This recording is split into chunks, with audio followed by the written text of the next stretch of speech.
To me, I take criticism as a learning curve. It's actually very important for you to be criticized as a business. You Yeah. can't always do the right thing all the time. It's Yeah. not possible. Yeah. So you can come through today, you get a horrible service, Yeah. and you reach out to me as a business. Don't go straight to Facebook or TikTok. Yeah. You Some know, people come to don't me first, confront. you know. Yeah. Like it's best you confront me, or when you see something is going wrong there and then, speak up. Like that's one thing clients don't, you people don't know how to communicate with your hairstylist or Yeah. someone to say, oh, here you're messing up, please do this. My family pays the full price because Okay. I do not play with my money. So they Yeah. pay the full price. So that's number one. Okay. Like, Yeah. No yeah, family no discount. Like, family no, if I discount. come, you give me half price. Yes. Yeah. So I'm better off giving a stranger a discount because I know they'll probably never come, Yes. even if I give them the discount. But my Yeah. family, my friends, like they all pay the full Right. price. They pay the full Okay. price. Okay. That's the No, only that's support I need. Come and pay yeah. the full Yeah. price. How am I going to pay rentals Yeah. if you don't pay the full price? Yeah. You And know, that can kill your business. it can. And also, the products that we use are expensive. Yeah. You know, Yeah. there are times when I just have a burnout that month. You won't see me at the salon because just for my mental health, you know. Yeah. And people mistake this for being cheeky, or I just don't want to interact with my customers. But Yeah. before I am a business owner, I am a mom, I am a wife, I am Yeah. also a full-time employee. Yeah. But people do not understand that. Like they just want you, you know, be they just there all want the you time. to be there. Yeah. So I think I have found the balance of when I'm not at my 9 to 5, I am at the salon. When I'm done, I'm with my family. Okay. Yeah.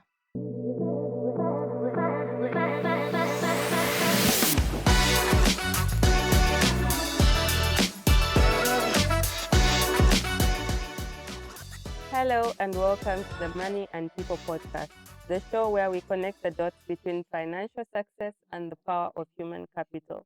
Today on the show, we are going to be discussing how to run a successful hair salon business in Zambia. And to help us dissect this topic, we have Tiyeko, who is the owner of My Hair is Zambian Hair Salon, as well as the hair product line My Hair is Zambian. Welcome to the show, Tiyeko.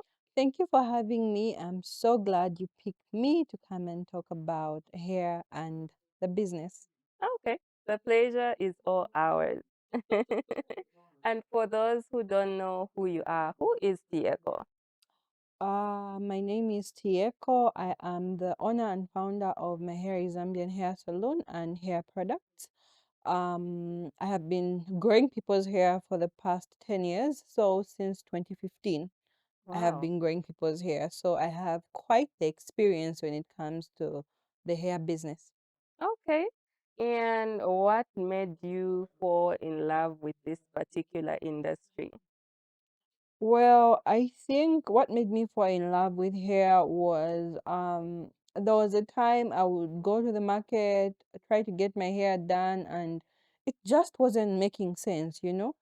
Like Yeah. how they would do my hair and how I would actually want to have it done. It wasn't making sense. So one day I just got my phone and got on YouTube and I started learning things on Yeah. how to do hair. And here we are today. So you're self-taught. Self-taught, but I have done trainings, not only Okay. self-taught. I have Yeah. attended some master class and beginner classes with people from the USA, and I think that was also somewhere in the Caribbean. Yeah, one of these online courses. Ah, Yes. okay. And if your hair could talk, what do you think it would say about you today? Thank you. For taking care of. Yes, thank you for taking care of me. Okay. Yeah. Okay, interesting. And what inspired you to pick the name My Hair is Zambian? What inspired me to pick the name My Hair is Zambian is my mom is Tonga, and my Okay. dad is Chewa. Oh, So there was a time it was a bit unstable in the political space in Zambia. So I decided, say, well, anyway, we are all Zambians regardless of who we are and where we come from. So my hair is Zambian. it sounds like a movement. I Yeah. like that. Okay, and if you weren't running a salon, what business would you be doing? I would be doing well, I have done cosmetics. I was selling brushes, so it was TS Cosmetics. So I was still in the same kind of like in the same business or the industry. Yeah, so I would definitely be doing maybe makeup or something like that, but I'm not so good at drawing, so maybe that's how come Ah, I didn't go far with that. okay. So tell me, what challenges did you face when you first started this business? I Some of the challenges I faced when I started, I think it was how to price my products and services. Mainly it was my services because I thought the market was too saturated. No one is willing to come and pay a 500 because maybe the next person is charging 200 for the same service I'm charging for 500.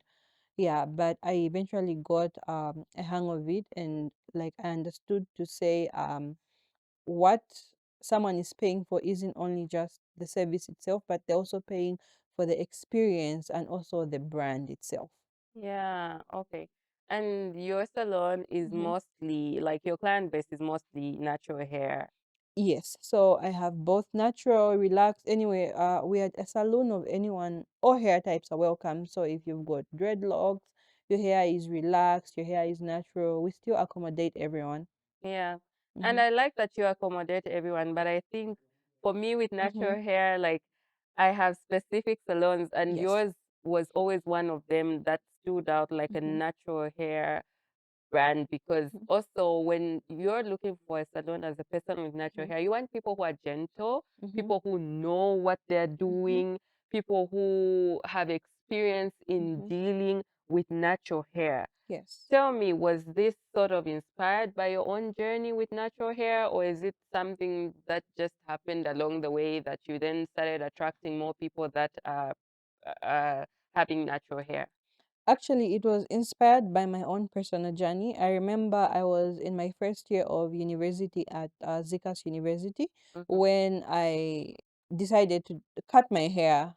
Like my hair was natural, then I had relaxed it, then I decided to just grow it natural. So I was in my first year of university. What's funny is that I actually had chicken pox. Then it was like on my scalp. Ah, So yeah, I could like, and my hair by then was like all the way up to my back. It was relaxed. So wow. I had to cut it so I could be able to apply that medication on my scalp. Yeah. So I had to just cut my hair. I just went to the market, asked the barber to cut my hair, and then I decided to just grow my hair natural. And then we actually have a community of people with natural hair on Facebook. It's called Hair Care Zambia. We Ah, have over, I think, 55,000 people from oh, all over the globe who are growing their hair, like they're growing their hair naturally, naturally. relaxed, locks, like however it is they want to grow their hair. Yeah. We have them in that group. So we would post our journeys in there, on how it's going. Yeah, just to have a conversation in there on how one can take care of their hair and how they would Okay. like, yeah. So it's like I think I got this all wrong. So what I'm Mhm. getting from you now is it's the journey of getting your hair healthy, whether it's relaxed, it's natural, Yes. it's locked. Yes. Okay, okay. And I want to take you a little back because Mhm. I heard you mention Vikas. Mhm. What did you go to study at Vikas? Well, I have a diploma in business management and I have a degree Ah, in business administration. oh, okay. Yes. So then you were able to apply your passion as well as what you Yes. studied in running your own Yes. venture. But tell me, how did you start? Like for someone who wants to start running a natural hair salon or just any hair salon business, how did you start in terms of figuring out Mhm. what kind of equipment am I going to require for a Mhm. salon? How am I going to recruit the right talent to work Mhm. with? Because a lot Mhm. of people can do hair today, but how Yes. many people can be able to help you manage a business such that it's successful? How did you know what your capital requirements were? Like, how did you just navigate starting your business? Okay, so my first line of business, as we spoke, is was the hair product. So when people hear of my hair is Zambian, the first Mhm. thing that comes to mind is the hair oil. So the Yeah. saloon is the second thing that came after I had started doing my hair oils. So I can safely say I started doing my hair oils around 2014, but I started selling them to the public officially around 2015, 2016. that's when I started putting them out on a larger scale. So most of the money that I used to actually start my salon came from the hair oils, like some of the money I Mm. had saved from that, and of course with the help of my parents, of course. And also, like in order for me to know what I needed to run the salon is this is why trainings and getting information from other people is very important, because you can't just sit and think you know everything. So I have had conversations with people who have been saloon owners before, who told me stuff that I need and what exactly I needed to do. And when it came to employing the right talent and stuff, in the beginning, for those who came to the salon, let me say 4 years ago, I was there myself. I was doing the hair, I was washing people's hair, doing the blow dries and all that. So I was training my girls then. Yeah. Yes. So even if I'm not around, they are doing the same thing that I can do to your hair if I am there. So if people find the girls, I think they should also accommodate them because they know what I know. Probably it's even better for them because it's like an everyday thing for them, and me it's just weekends or when I'm free. Yeah, and your girls are quite exceptional. Mm-hmm. I always wondered when I would come to your salon and be like, how is it that these ladies are so good even when the owner is not there? Mm-hmm. Because most of us have this experience where when you go to a Mm-hmm. hair salon, the salon staff, they handle the clients better because the owner is Mm-hmm. there and Mm-hmm. watching them. And whereas when the owner is not there, Mm-hmm. you find sometimes the way they handle customers, the customer care, communication, Mm-hmm. it's not the same. But that's Mm-hmm. not the experience that I had Mm-hmm. whenever I would come to your hair salon. Is the ladies were very polite, they are very hardworking, and Mm-hmm. they're like used to working autonomously but still delivering good Yes. results. So how did you get your business to such a level that even when you're not there, Mm-hmm. you are confident, you have peace of mind, and themselves they are self-starters Mm-hmm. and they can work with minimum supervision, especially in an industry like yours?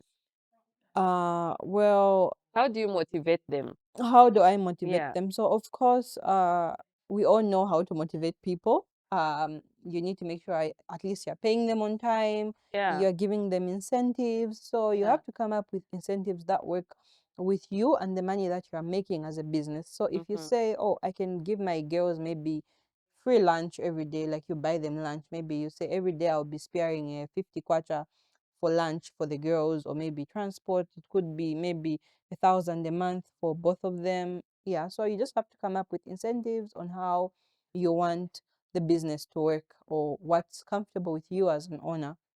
Ah, Yeah. okay. That's interesting. And tell me, how do you ensure that there is consistency and quality in the service that you are delivering? So when it comes to consistency of delivery, you have to make sure constant trainings and engagement with your employees for them to know that you need to make sure we are doing things the right way, being efficient and effective at the same time. Okay, all Yes. right. And how do you attract new clients and keep them coming back? Okay. So Of course, not going into your trade uh-huh. secrets because, Yeah. again, we know the Yeah. competition might be watching, Yeah. but just like as a general rule of Mm-hmm. how you do your business, how do you make sure that you just are always able to attract new clientele? Okay. So well, perhaps maybe this is something already in public domain for those who have done some marketing. You can do some promos here and there for your clients to just attract them. And I have had certain people to say, if you refer a relative or a friend, I'll give you a free product. Ah, okay. Yeah, Okay. So basically, you probably need to understand also what your customers like. exactly. Yeah. And what I'm getting from you is to also just make sure that sometimes you get to tailor some promos to what your audience would be Yes. interested in. And also, apart from that, to my fellow salon owners, you need to give your clients incentives.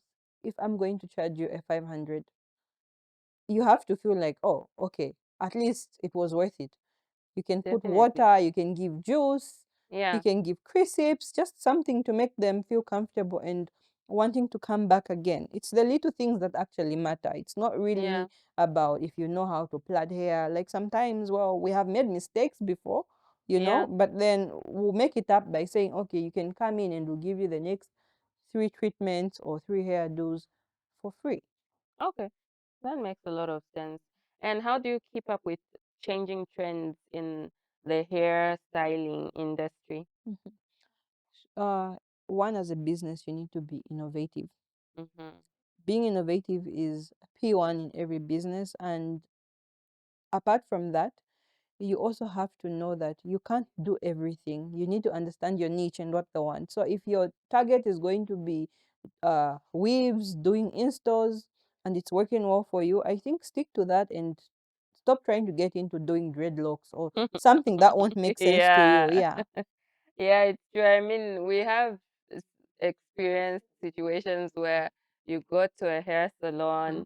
salon, maybe they are really good at doing braids, and that's why you went there. Mhm. Then suddenly you decide, okay, you want to go and get an install, and Mhm. they're not specialized in that. And sometimes these businesses won't admit. They'll just tell you, yeah, you Yeah. can come and we can do Mhm. it. I had a very bad experience once when I was having artificial locks, and I Mhm. went to a salon and I said, we can do it. Ish! Mhm. Those were the worst locks that I had ever See, done. so I am also always honest with my clients. If I can do something, I will Yeah, say this I can do, this we can't do. It's always yeah, good to be honest because imagine you mess up on someone's wedding. Mhm. yeah, It's a very yeah. bad experience someone would have to carry for the rest of their life. Yeah, Yeah. true. And do you think there are any challenges that saloon businesses are facing in Zambia today? Obviously, there's the aspect of load shedding Mhm. where you have to maybe create an alternative way, but and that will probably affect your Mhm. costs. But other than that, do you see any challenges in terms of regulation or just the business environment that you operate in as salon owners? Um, I think we do have some challenges, but the challenges are not yet like a lot because Okay. the industry is still actually very ripe in Zambia. It's still growing. So maybe having an association or something to tackle the issues that we have in Mm-hmm. future would be great. And please make me the president. Okay, Madam Politician.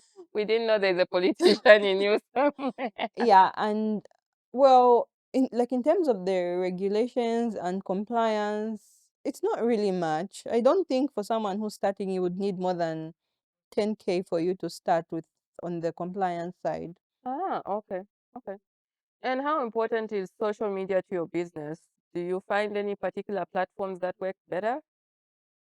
I recently discovered TikTok actually works to my advantage. Oh, Yeah. really? Okay. And I wasn't so big on TikTok, but Yeah. now I think that's going to be one of the places where I can advertise my products and services. Yeah, and also Instagram, though Instagram Not not so so much, much. yeah, but Facebook and TikTok I think are my go-to now. I was on Oh, X, but it wasn't really in line with my marketing strategy. yeah. Yeah. Okay. I think what people need to learn about social media is that certain businesses work really well on certain platforms. Yes.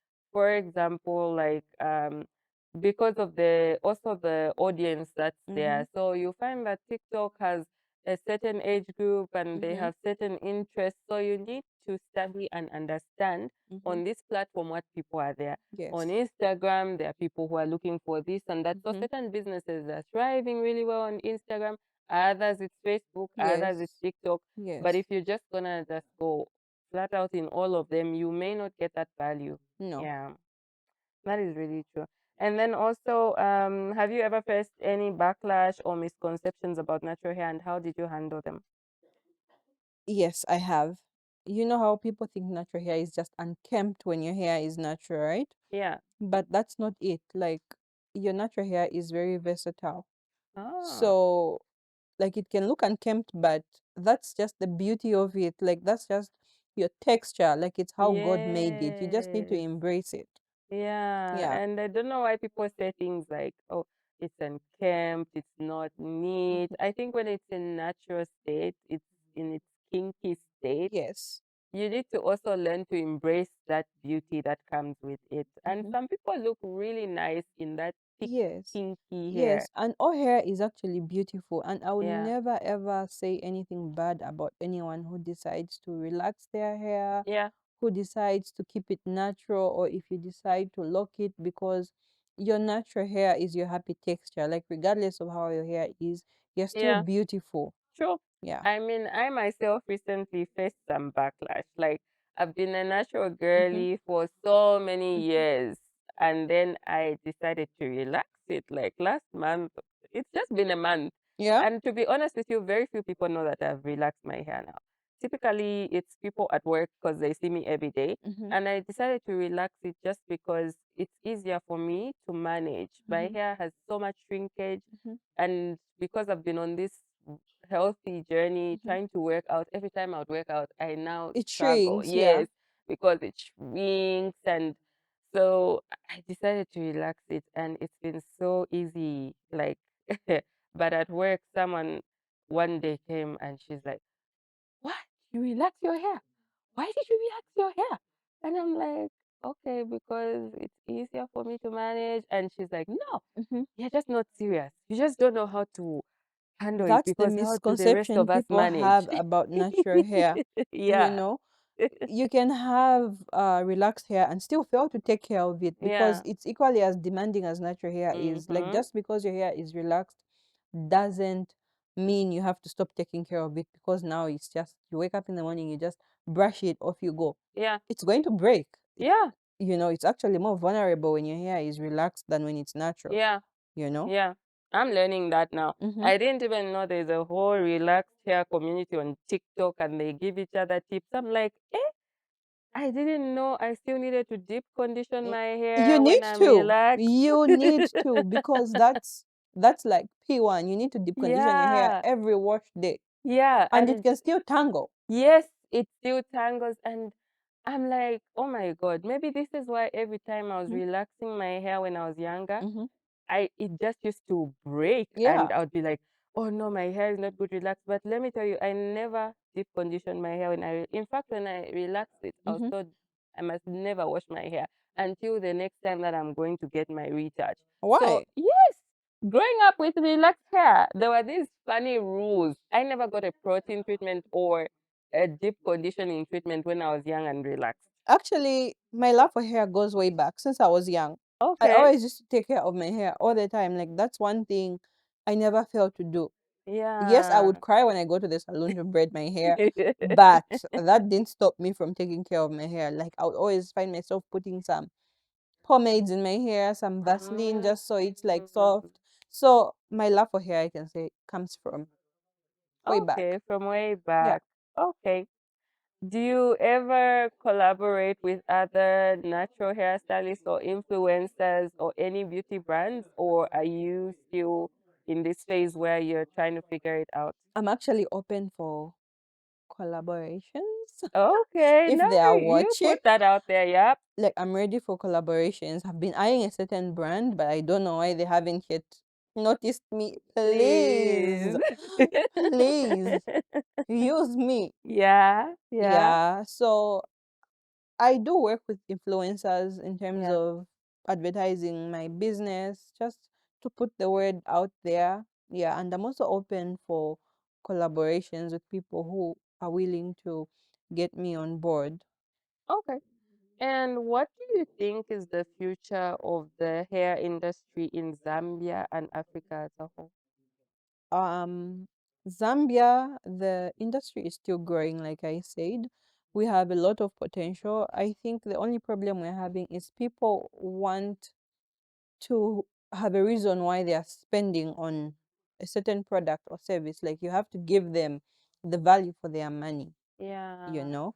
So they have to feel that, okay, if I'm spending a 500, I'm getting this out of this yeah, 500. yeah. Yeah. So Africa at large, I know in Nigeria, our friends are doing very well in this industry. People have Mm-hmm. bought houses. Yeah. South Africa, there's one lady I follow. She's doing well. Okay. Yeah. it's just here. We are getting there. We are We're getting there. getting Yeah, we're there. getting there. That's the only thing I Yeah. can say. We're getting there. The future is still ripe if you want to open your own salon or you want to get into making hair products. I think join you can join us. Yeah, and I think what's interesting is when you look at people like in the United Mm-hmm, States or other countries, mm-hmm. they spend so much money. Like a On their braided hair, style, yes, yes. a braided style here, people would spend maybe 500 kwacha, but there, Like in it's terms like, of, they would spend like $100, yeah, and that's like for 2,700. cornrows Yes, only. yes. So I think also maybe that's what would drive a lot of growth in the Mm-hmm, beauty industry, but also we have to strike a balance mm-hmm, between affordability and that, because mm-hmm. also we don't want braids to become like this luxury thing that the ordinary Zambian can't get, right? Exactly. But this is why there are different strokes for different folks. If you want to get your hair done, maybe at my salon, you can come through, and maybe if you just want to just go somewhere else where you maybe have to squat before you get in and Yes. still like it's still going to be the same thing, but at the end of the day, what exactly is it are you paying for? Yeah. Yeah. I mean, I agree. And even with even things like wigs. Mm-hmm. Yesterday I saw a wig that's going for 38,000 I kwacha. saw that too. Yes.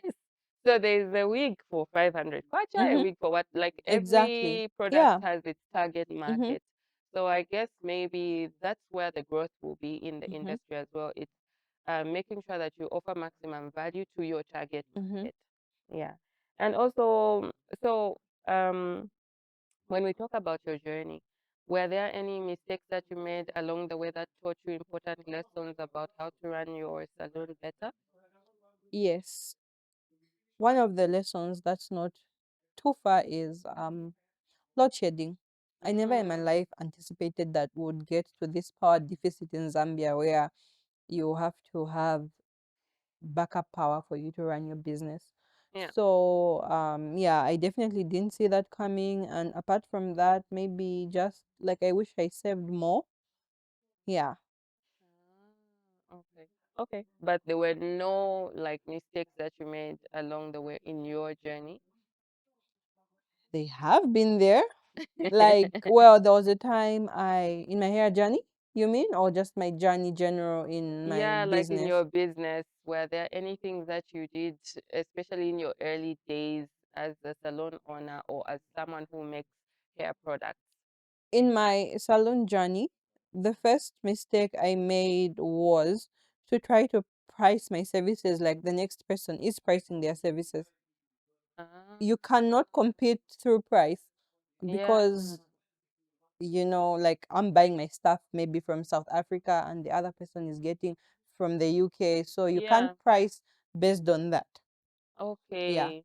Yeah. So So, like I was trying to compete with people through maybe, or if Salon A is charging 5,000, let me also charge 5,000. Like okay. forgetting I'm missing out on a target market which Yeah. I could penetrate if I maybe price my services a bit lower or in between. Okay. Yeah. All right, that makes a lot of sense. And I think a lot of businesses are doing that, especially where you're doing the same kind of Yes. offering. So when you come in, you don't have a proper pricing Mm-hmm. policy, like a pricing strategy, Mm-hmm. and you just see, okay, this other salon is charging this amount, Mm-hmm. even me, I can charge this. But like you have mentioned, you need to understand what is behind that price. Yes. Yeah, okay. That makes a lot of sense. And how do you explore potential additional income streams for your salon business? So like currently we're now doing perfumes. So if you want a scent, Ah, you can get some perfume. Like of course it's not these fancy designer perfumes. It's just priced affordably. Of course, like it yeah, won't break your bank. yeah. Yeah, and we also now have our hair products in stock all the time at the salon. So Oh, you okay. can get the hair products, of course. Apart from that, we also do consultancy. If you want to open your hair salon, you can Ah, call me. nice. Yeah. We also do shopping on behalf of other people. Like if you want salon equipment, anyway, that falls under consultation as well. Yeah. Yeah. So we also offer trainings to people if you have a salon and you would like to tap into the natural hair market, which are there are a lot of people who are growing their natural hair. The Yeah. only thing you need to know is how to price your services in order for you to tap into that market. So if you want to train your staff, you can also reach out to me and I can give you Oh, that training as well. okay, that's interesting. I Hmm. didn't even know you offer all these other Really? services. Yes. I have offered these trainings before to Oh, people, wow. but people never really want me to put it out there because Oh, they just, just for the sake of business. Yeah. yes. Okay, that's really interesting. And so, where do you see your business? My hair is Zambian in general, be it the salon Mhm. or the oils. Where do you see it in the next 5 years? So, my long-term goal, this falls under probably the long-term goals that we have Yeah. as a business. So, I'm actually trying to get us registered as a limited company by shares. So Oh, you can come and buy shares. okay. That's really Yeah. interesting. So we want to just grow. We Yeah. want to grow. Yeah. And I also want us to have like a one-stop shop where if you come in with your daughter, you can have her hair done on the other side without you listening to her noise.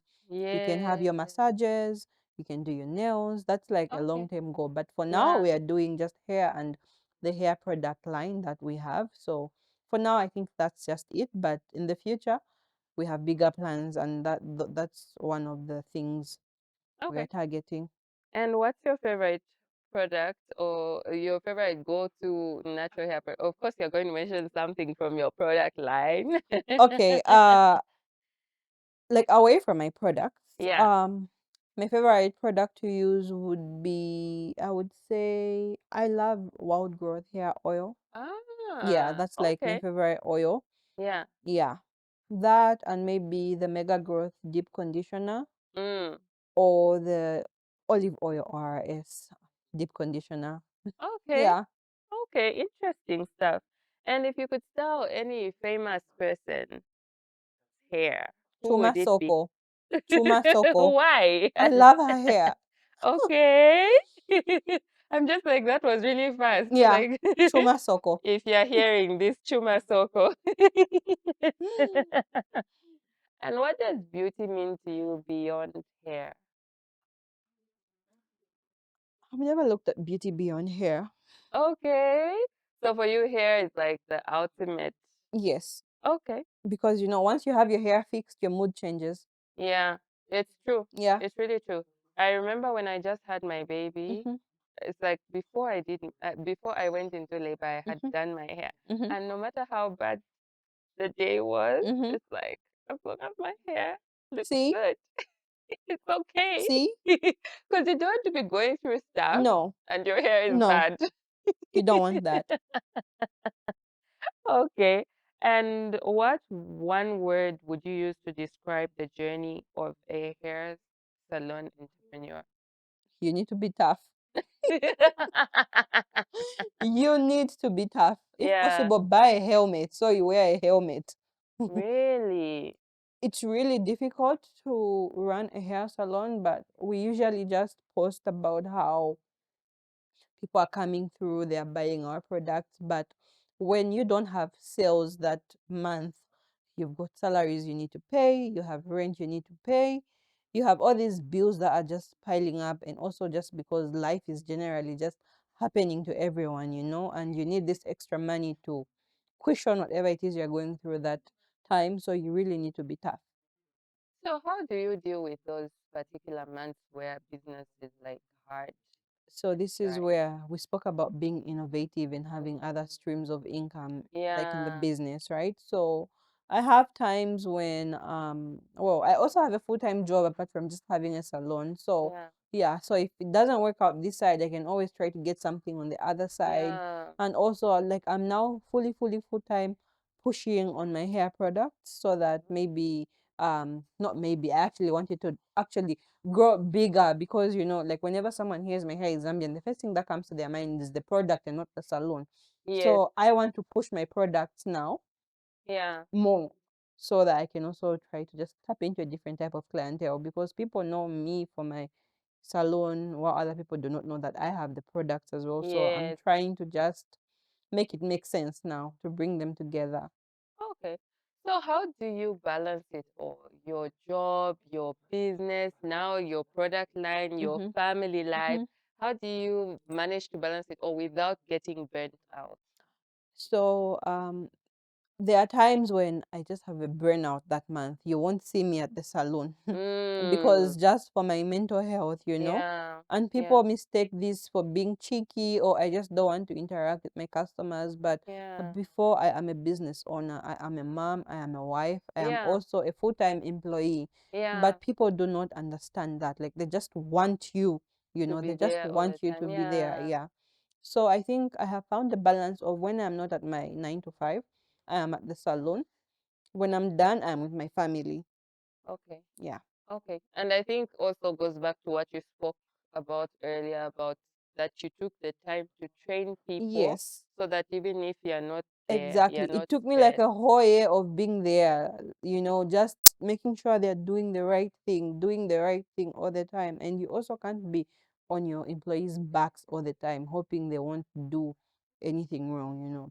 People can actually steal from you even if you're there. Like they'll Yes, find a way to make it work. So you need to have a balance on how you handle your relations with your employees. I agree Hmm. totally. Okay. So, and what role did you see your family playing as well in supporting you as a business owner? What role did that support system play? Well, number one is my family pays the full price because Okay. I do not play with my money. So they Yeah. pay the full price. So that's number one. Okay. Like, Yeah. No yeah, family no discount. Like, family no, if I discount. come, you give me half price. Yes. Yeah. So I'm better off giving a stranger a discount because I know, well, they'll probably never come, Yes. even if I give them the discount. But my Yeah. family, my friends, like they all pay The full the full price. price. They pay the full Okay. price. So Okay. yeah, Okay. that's the No, only that's support I interesting. need. Come and pay Yeah. the full Yeah. price. Because sometimes family disguises this support that, okay, Mm-hmm. yeah, but we buy from you. But at Mm-hmm. the same time, they're expecting Mm-hmm. you to deliver to a certain quality, but they are not willing to pay the full Exactly. price. How am I going to pay rentals Yeah. if you don't pay the full price? Yeah. You And know, that can kill your business. it can. And also, the products that we use are expensive. Yeah. You know, Yeah. you can buy a small bottle and it will only service 2, 3 people for 400 kwacha, and you want to come and pay, Yeah. so it won't really make economical sense if friends or family are coming in and getting half price because you have a certain relationship with the owner. Yeah. Yes. So I would rather I say you can pay half, but don't come to me and tell me you're going to pay half. It's Yeah. best I tell you to say, oh, you can pay half for this service, but don't come to me and say you want to pay half. Yeah, true. Yeah. And how do you deal with any negative feedback or criticism from customers who maybe haven't had a good experience? How do you deal with that? To me, I take criticism as a learning curve. It's actually very important for you to be criticized as a business. You can't Yeah, always do the right thing all the time. It's yeah, not possible. yeah, So you can come through today, you get a horrible service, yeah, and you reach out to me as a business. Don't go straight to Facebook or TikTok. yeah. Some people Come to don't me confront. first. Yeah. Like it's best you confront me, or when you see something is going wrong there and then speak up. Like that's one thing clients don't, you people don't know how to communicate with your hairstylist or someone to say, oh, Yeah. here you're messing up. Please do this. We like wait until the whole hairstyle is done. Then we go home and we're like, no, I'm so unhappy. Why did they do Exactly. like this? I Mhm. don't know why we do that as women. Like we actually have the power to be able to, in the process, Yes, to and speak communicate. up, yeah, and Yeah. say, oh no, here, don't do this, try to do this, Yeah. just to make your experience better. Yeah. Yeah. And for you also, obviously, yes, you probably get your services from your salon, but in times that you ever Hmm. visit any other salons, what mistakes do you see these other salons are making that are killing them as a business? Well, I think stop lying to people to say if I come, no, we can do braids in 2, 3 hours, and I go there Yeah. and I leave the place at 19. Yes.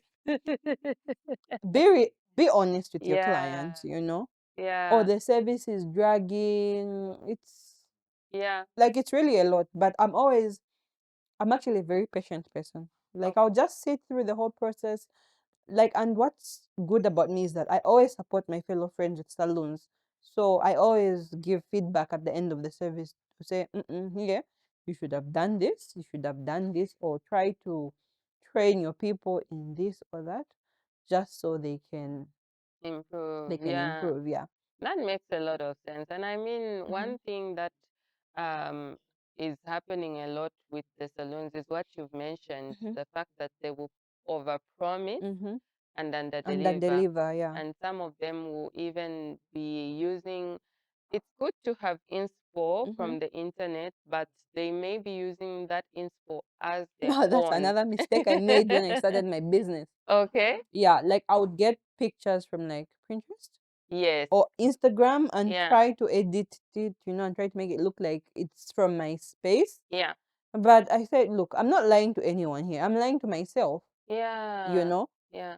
So I actually stopped and I said, look, let me just try to post what we actually do. And people actually love what we do. This is why people Yes. keep coming back. Yeah. So be very authentic with your content and the stuff that you post. I agree Mm-hmm. totally. And so I think that's a big lesson to you, business owners, especially if you're just starting out. I know the pressure is hard Mm-hmm. because you might not have your own work to show, Mm-hmm. but you can try to do free hair maybe for your friends, your family, and then post those pictures as opposed to downloading pictures. And what if you fail to execute exactly that? Exactly. And then now it becomes a thing of, no, you lied. And, like when Yes. people start dragging you on social media, Yeah. it's not good. It's not good, especially in your early days Mm-hmm. as a business owner. Yeah. Tiyeko, this has been a very lovely conversation. And in parting, I would just like to hear what final words you would share to women who are learning to love their hair. I think what I can tell you, if you're learning to love your hair or you're just starting your hair journey, Mm. regardless of what it is, if it's sister locks, you're locking your hair, it's relaxed, it's laxed, it's natural. We have so many people growing their hair differently these days. Just continue loving your hair. Your hair should make you happy, regardless of how you want to grow it. Yeah, Be your own dictator. Dictate as to how you want to grow your hair and what you want to do to your hair. If you want to be using heat on your hair, use heat on your hair. At the yeah, end of the day, it's your hair. So yeah, just love your hair, love yourself. Your hair is your crown. yeah, Yeah. that is very true. Tiyeko, thank you so much for sharing your story and your journey. Thank you so much for having me. I appreciate. Thank you. And to you, our audience, if you have enjoyed this episode, remember to just type in the comments what stood out for you and what you have learned yourself in your own hair care journey.